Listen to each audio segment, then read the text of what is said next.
তুমি তো আজ অনেক ক্লান্ত। চলো, আমি তোমার মাথায় তেল মালিশ করে দিই, বললেন চাচি। তার নরম হাত যখন আমার চুলে আলতো করে ঘুরছিল, আমার মনে এক অন্যরকম অনুভূতি হচ্ছিল। কিছুক্ষণ পর তার হাত আমার পিঠের দিকে নামল। পায়েল চাচি সবসময় নিজের কাজে ব্যস্ত থাকতেন, তাই আমার জন্য এমন কিছু করার সুযোগ খুব একটা পেতেন না।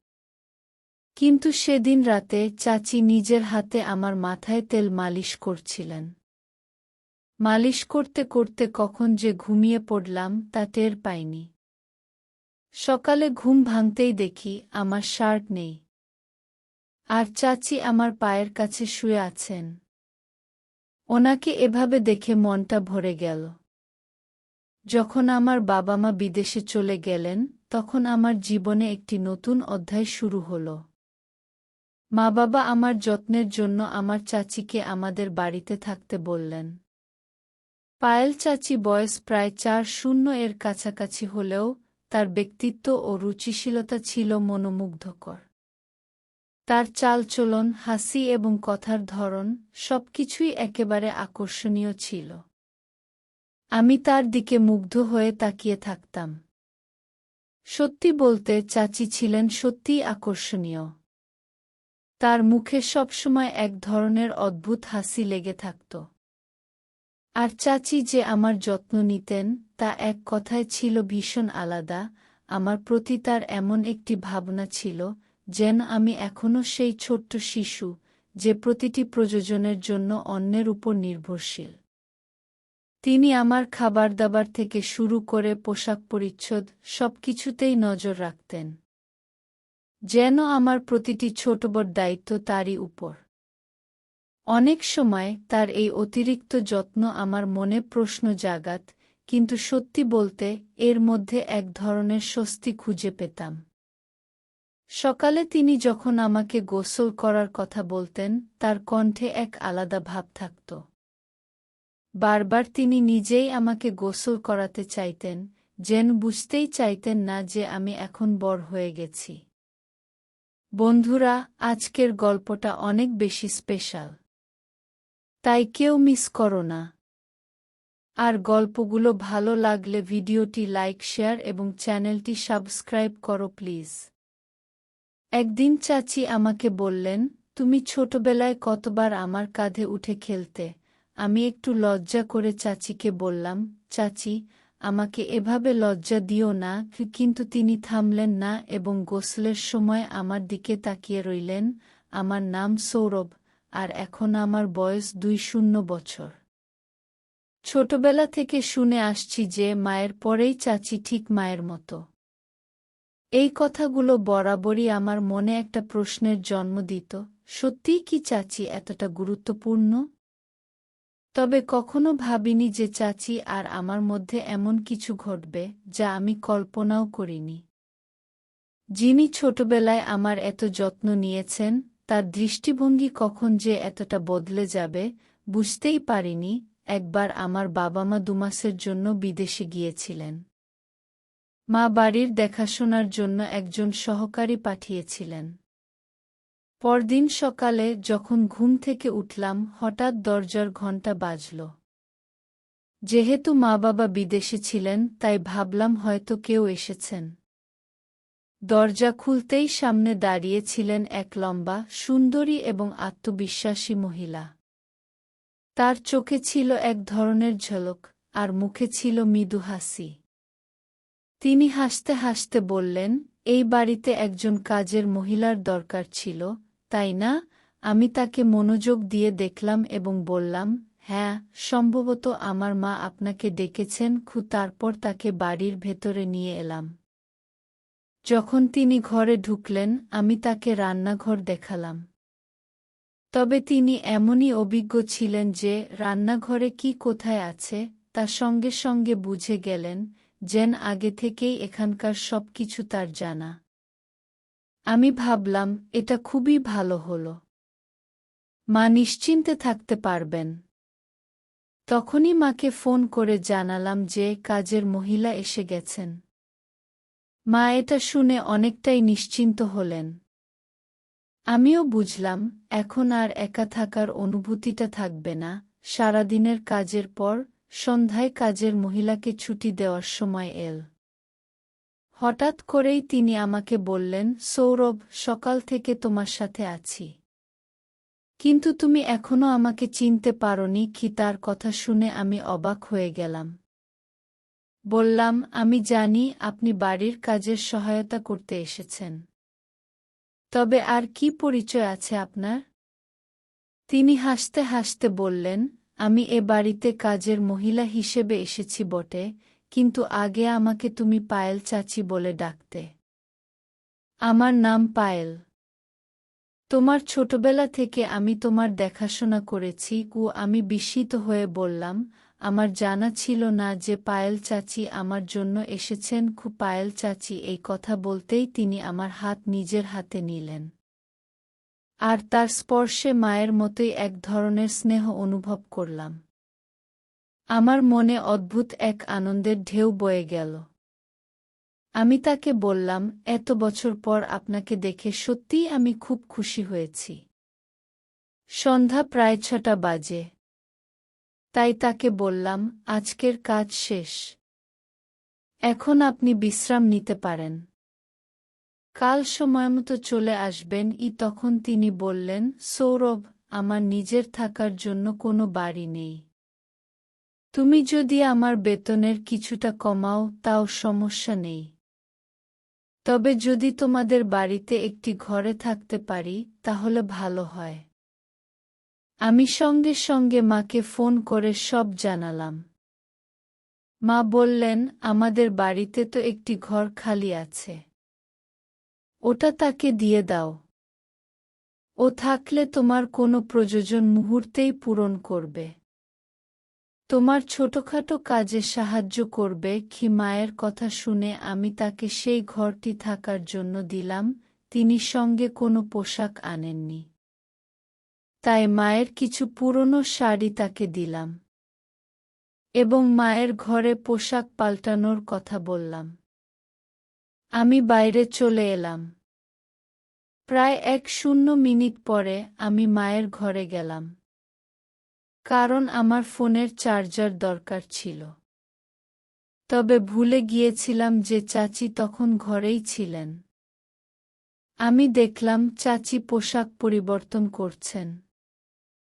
লজ্জায় তাড়াতাড়ি চোখ বন্ধ করে ফেললাম, কিন্তু চাচি যেন এতে কোনো সংকোচ অনুভব করলেন না, বরং বললেন, সৌরভ, এসো এখানে বসো, আর বলো তো, তোমার মায়ের এই শাড়ি আমার উপর কেমন লাগছে?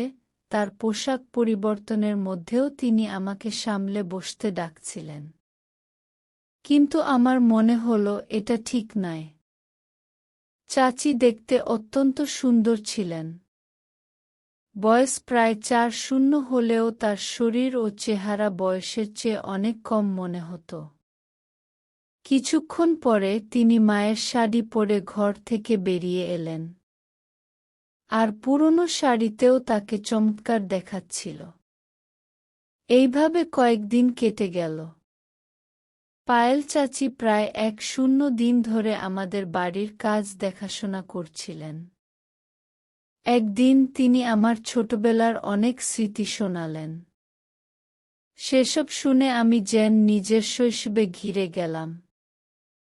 সেই ছোট্ট ছেলেটা যে সবসময় মোবাইলে ব্যস্ত থাকত, এবার নিজেই শৈশবের কথা ভাবতে লাগল। চাচি মাঝে মাঝে আমাকে বেশ বিভ্রান্ত করতেন। কয়েকদিন পর হঠাৎই একদিন বললেন, সৌরভ, আজ তোমাকে আমি নিজ হাতে গোসল করিয়ে দেব। আমি বারবার না করলেও তিনি হাসিমুখে গোসল করানোর জন্য জেদ করছিলেন। তার কথায় রাজি হয়ে শাওয়ার নিয়ে বের হলাম। দেখলাম চাচি আমার ঘরে বসে আছেন। তিনি বললেন, তুমি আমার হাতে গোসল করনি, কিন্তু এখন আমি তোমার ভেজা চুল মুছে দিতে চাই। আমি মাথা নিচু করে তোয়ালে দিলাম এবং তার সামনে বসলাম। চাচি স্নেহভরা হাতে আমার চুল মুছে দিতে লাগলেন। আমি চাচিকে পরিবারের সদস্যের মতোই মনে করতাম। তাই স্বাভাবিকভাবেই তার সাথে মিশতাম। বলেছিলাম, এই ঘরটাকে নিজের ঘর মনে করবেন কি? আমার কথা তিনি মনোযোগ দিয়ে শুনলেন এবং আমাদের বাড়িতে এমনভাবে থাকতে শুরু করলেন যেন এটি তারই ঘর। এক সন্ধ্যায় আমি বন্ধুদের সঙ্গে এক জন্মদিনের পার্টিতে যাচ্ছিলাম। তখন চাচি আমাকে জিজ্ঞাসা করলেন, কোথায় যাচ্ছ? আমি বললাম, একটা পার্টিতে যাচ্ছি। তখন তিনি বললেন, তুমি আমাকে পরিবারের অংশ বলো, কিন্তু একাই চলে যাচ্ছ। কখনো আমাকে কোথাও নিয়ে যাওনি। আমি বললাম, ঠিক আছে, আমি আপনাকে নিয়ে যেতে রাজি আছি। তবে আধুনিক পরিবেশে মানিয়ে নিতে পারবেন তো? তিনি সম্মতি দিলেন। আমি বললাম, মায়ের ঘর থেকে ভালো একটা শাড়ি পরে প্রস্তুত হয়ে আসুন। পার্টিতে যখন পৌঁছালাম তখন আমার বন্ধুরা তাকে ভেবেছিল তিনি আমার বান্ধবী। চাচি এমনই উপস্থিতির অধিকারী ছিলেন যে সবাই ধরে নিয়েছিল তিনি আমার সঙ্গী। চাচি হেসে হেসে বন্ধুদের বললেন, আমি সৌরভের বন্ধু। পরে আমি চাচিকে জিজ্ঞাসা করলাম, এভাবে পরিচয় দিলেন কেন?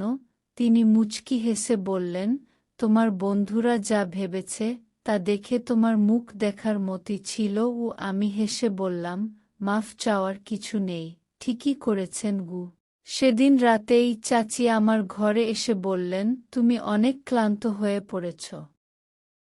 আজ তোমার মাথায় তেলের মালিশ করে দিই কি? তার স্নেহমাখা হাত যখন আমার চুলে ঘুরতে লাগল, আমার গায়ে কাঁটা দিয়ে উঠল। তারপরে আস্তে আস্তে তার হাত আমার পিঠে চলে গেল। মা সবসময় ব্যস্ত থাকতেন, তাই এভাবে তেল মালিশ করে দেওয়ার সময় তার পক্ষে পাওয়া সম্ভব ছিল না। মনে পড়ে না কবে মা শেষবার আমার মাথায় তেল মেখে দিয়েছিলেন।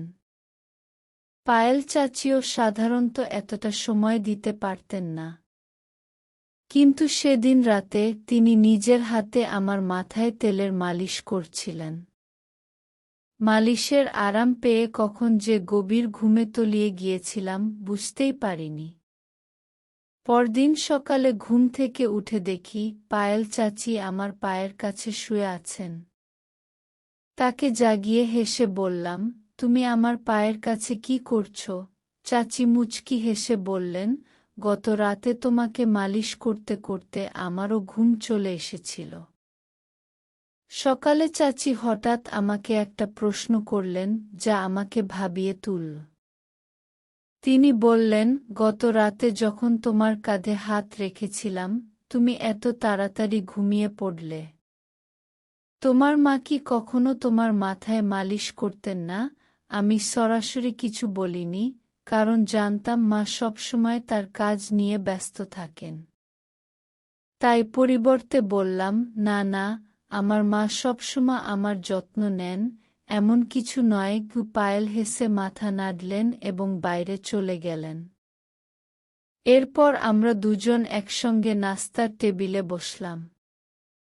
ঠিক তখনই কলিং বেল বেজে উঠল। দেখি মা এবং বাবা দুজনেই বাড়ি ফিরে এসেছেন। তাদের দেখে আমি খুব খুশি হলাম। বাড়িতে ঢুকতেই দেখলাম বাবার দৃষ্টি পায়েল চাচির উপর আটকে আছে, যেন তিনি তাকে নতুনভাবে দেখছেন। পায়েল সেদিন এত সুন্দর লাগছিলেন যে বাবার দৃষ্টি তার উপর থেকে সরছেই না। বাবার মনোযোগ অন্যদিকে ফেরাতে আমি কাছে গিয়ে তাকে আলিঙ্গন করলাম। মা পায়েলকে ভালোভাবেই চিনতেন, তাই মা পায়েলকে আলিঙ্গন করলেন। সেদিন রাতে খাবারের সময় দেখলাম বাবা আবারও পায়েলের দিকে অন্যরকমভাবে তাকিয়ে আছেন। কেন তিনি তাকে এত মনোযোগ দিয়ে দেখছেন তা বুঝতে পারছিলাম না। তবে বাবার এভাবে তাকানো আমার একটু অস্বস্তি হচ্ছিল। রাতের খাবার শেষে বাবা তার ঘরে চলে গেলেন, আর পায়েল রান্নাঘর পরিষ্কার করছিলেন। কাজ শেষ করে তিনিও তার ঘরে চলে গেলেন। কিছুক্ষণ পর আমি তার ঘরে গেলাম, কারণ সেদিন আমাদের মধ্যে কিছু কথা হয়নি। আমাকে হঠাৎ দেখে পায়েল একটু অবাক হয়ে গেলেন। আমি হাসতে হাসতে বললাম, এত অবাক হওয়ার কি আছে? আমি তো তোমার সৌরভ।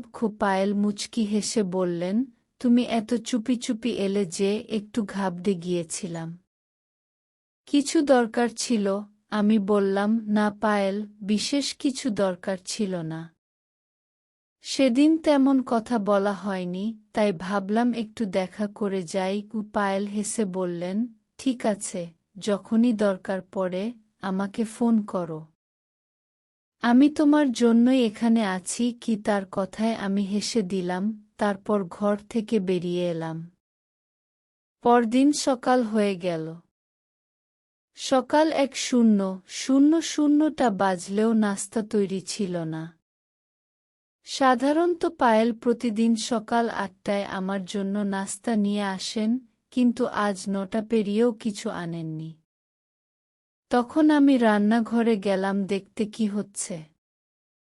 সেখানে গিয়ে দেখলাম পায়েল মাথা নিচু করে চুপচাপ দাঁড়িয়ে আছেন, যেন গভীর চিন্তায় ডুবে আছেন। আমি অবাক হয়ে জিজ্ঞাসা করলাম, কি হয়েছে পায়েল? ধীরে ধীরে বললেন, তোমার বাবা। ঠিক তখনই বাবা রান্নাঘরে ঢুকে পড়লেন। পায়েল তার মুখ আমার দিক থেকে সরিয়ে নিলেন। গতকাল থেকেই বাবা পায়েলের দিকে অন্যরকমভাবে তাকাচ্ছিলেন, যা আমার নজর এড়ায়নি। পায়েল কেবল আমার আত্মীয় নন, তিনি আমার খুব কাছের একজন বন্ধু হয়ে উঠেছেন। এবং আমি তার সাথে এমন আচরণ সহ্য করতে পারছি না। আমার মনে প্রশ্ন জাগছিল, একদিনের মধ্যে এমন কি ঘটেছে যে পায়েল এতটা অস্বস্তিতে পড়ে গেছেন? রাতে শুতে গেলাম কিন্তু মনটা অস্থির ছিল। কিছুক্ষণ পর ভাবলাম পায়েলের ঘরে গিয়ে দেখে আসা উচিত। তার ঘরের দরজার কাছে পৌঁছেই দেখি বাবা ইতিমধ্যেই সেখানে আছেন এবং পায়েলের হাতে কিছু টাকা দিচ্ছেন। কেন হঠাৎ করে এত টাকা দিচ্ছেন সেটা বুঝতে পারলাম না। সামনের দৃশ্য দেখে আমার মনের অস্বস্তি বাড়তে লাগল। পায়েল বাবাকে বলছিলেন, যতক্ষণ না আমি সৌরভের সাথে কথা বলবো, আমি এই বাড়ি ছাড়ব না। গিয়ে আমার মনে হলো হয়তো সে আমাকে ভালোবেসে ফেলেছে। দেরি না করে আমি সরাসরি তার ঘরে ঢুকে পড়লাম। বাবাকে জিজ্ঞাসা করলাম, আপনি এখানে পায়েলের সাথে কি করছেন? আমার প্রশ্ন শুনে মাও ঘরে এসে ঢুকলেন। আমাকে দেখে মা বাবার মুখের ভাব কেমন যেন বদলে গেল। মা বাবা আমাকে বলতে লাগলেন, তুমি নিজের ঘরে ফিরে যাও। আমি প্রতিবাদ করে বললাম, আমি আর শিশু নই। আমি জানতে চাই এখানে আসলে কি ঘটছে এবং আপনি পায়েলের সাথে কি করছেন। ঠিক তখনই পায়েল আমার কাছে এসে আমাকে জড়িয়ে ধরে কাঁদতে লাগলেন। তিনি বললেন, সৌরভ, এই বাড়িতে তুমি একমাত্র ব্যক্তি যে আমাকে বোঝে। এখানে আসার পর থেকে তোমাকে অনেক কিছু বলতে চেয়েছি, কিন্তু কিছু কারণে চুপ ছিলাম। পায়েলের কথায় আমি অবাক হলাম এবং তাকে সান্ত্বনা দিয়ে বললাম, যদি কোনো নিরীহ মানুষের সাথে অন্যায় হয়ে থাকে, আমি তা সহ্য করব না। তখন মা পায়েলকে বললেন, তুমি চুপ থাকাই ভালো, আর এখান থেকে চলে যাও। কিন্তু পায়েল উত্তেজিত হয়ে মায়ের দিকে তাকিয়ে বললেন, আজ আর চুপ থাকব না। আমি সৌরভকে সব সত্য বলব। পায়েল আমার দিকে ফিরে বললেন, সৌরভ, তুমি তোমার এই মা বাবার সন্তান নও। তোমার আসল মা তানিয়া। তিনি আমার বড় বোন। কয়েক বছর আগে তিনি এই বাড়িতে কাজ করতেন এবং দুজন যমজ সন্তানের জন্ম দিয়েছিলেন। তোমার বাবা তাদের একজনকে তোমার দত্তক হিসেবে নিয়েছেন। আর আমি এখন তোমার ভাইয়ের যত্ন করি। তোমাকে ভালোভাবে দেখাশোনা করার জন্য আমি এখানে আছি।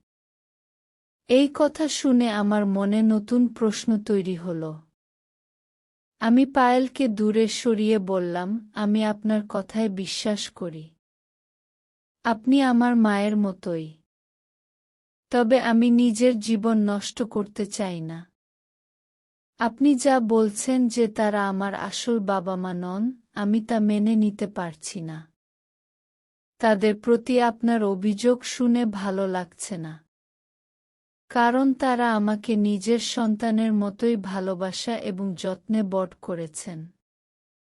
সব জানলেও আমার এতে কোনো আপত্তি নেই। কারণ তারা আমাকে এমন এক জীবন দিয়েছেন যা আমি কখনো কল্পনাও করিনি। এরপর মা-বাবা সিদ্ধান্ত নিলেন যে পায়েলকে পুলিশের হাতে তুলে দেবেন। তবে আমার যমজ ভাইজের জন্য তাকে ক্ষমা করলেন, কারণ সে পায়েলের কাছে রয়েছে। কয়েক বছর আগে পায়েল আমার মা-বাবার কাছ থেকে কিছু টাকা নিয়েছিলেন। আমার জন্মের পর আমার আসল মায়ের মৃত্যু হয়েছিল। আর পায়েল তখন আমার বড় ভাইয়ের দেখাশোনা করতেন। কিন্তু দুর্ভাগ্যবশত তিনি ভাইকে সঠিকভাবে বড় করেননি। ভাই খারাপ পথে চলে গিয়েছিল এবং তার জীবন বিপদে পড়েছিল। সে চুরি করত, নানারকম মজা করত।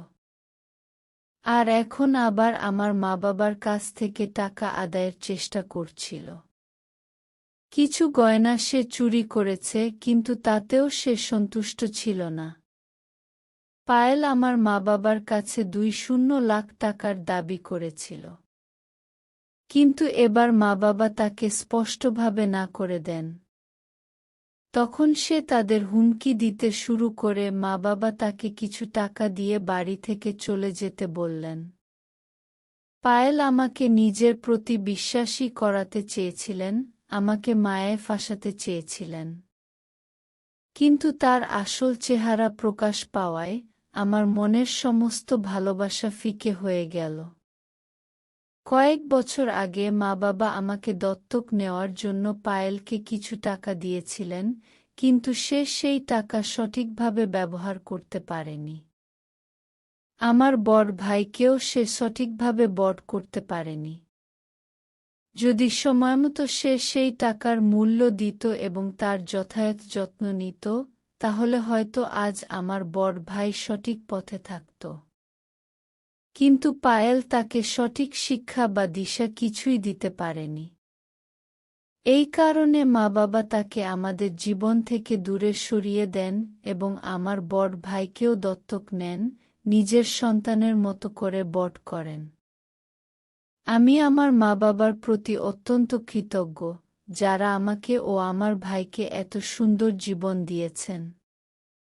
যদি সময়মতো পায়েলের আসল চেহারা না জানতাম, তাহলে হয়তো তার মায়ের জালে পড়ে আমার জীবন নষ্ট হয়ে যেত। কিছু মানুষ অর্থের লোভে সম্পর্কের মর্যাদা ভুলে যায়। সম্পর্কের মান এবং সম্মান রক্ষা আমাদের জীবনের অন্যতম গুরুত্বপূর্ণ নীতি। প্রতিটি সম্পর্কের একটি নিজস্ব অর্থ ও উদ্দেশ্য থাকে। সম্মান, বিশ্বাস ও শালীনতা ছাড়া কোনো সম্পর্ক সত্যিকার অর্থে সুখ ও সন্তুষ্টির উৎস হতে পারে না। এই গল্প আমাদের শেখায় যে পারিবারিক ও সামাজিক সম্পর্কগুলোতে সীমারেখা মেনে সততা ও মর্যাদার সাথে তা পালন করা উচিত, যাতে তা দীর্ঘস্থায়ী ও সন্তুষ্টিজনক থাকে। এই গল্পের মাধ্যমে দেখানো হয়েছে পরিবারের সদস্যরা একে অপরের পাশে থেকে সহযোগিতা ও যত্ন নেন। তবে যদি পরিবারের কোনো সদস্য তার দায়িত্ব বা ভূমিকা থেকে বিচ্যুত হয়, তাহলে সম্পর্কের মূল উদ্দেশ্য ক্ষতিগ্রস্ত হয়। এখানে মায়ের মতো নিকট সম্পর্ক, যা একজন চাচি ও ভাগ্নের মধ্যে থাকে, সেটার কথাই বলা হয়েছে। একজন চাচি তার ভাগ্নের প্রতি যত্ন, স্নেহ ও সঠিক দিশা দেওয়ার দায়িত্ব পালন করেন।